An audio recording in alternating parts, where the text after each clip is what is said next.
Do we all want to have the confidence of Joey, who comments about something he doesn't really know about, but feels like he can because he's a man? I don't know, but let's learn from Joey. So, one of the things that's often discussed about the change in the decor of the White House, it went from a really American Protestant aesthetic to this nouveau riche aesthetic. And he said, but the opposite of Protestant is Catholic. Now, I think there's some Orthodox people who would question why there's only Protestant and Catholic, but that's neither here nor there, Joey.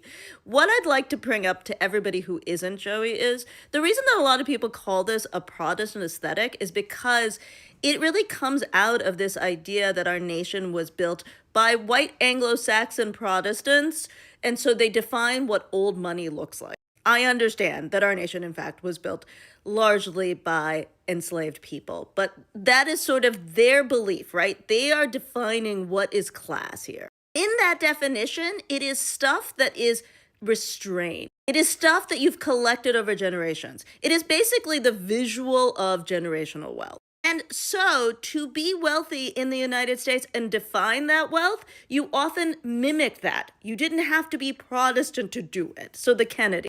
Also, Oak Bluffs, for example, and not to mention Ralph Lauren, who is Jewish. Old money Protestant aesthetic was about restraint, and it certainly does come out of Protestantism, but then it just becomes our old money aesthetic. So the opposite of it is nouveau riche. This is old.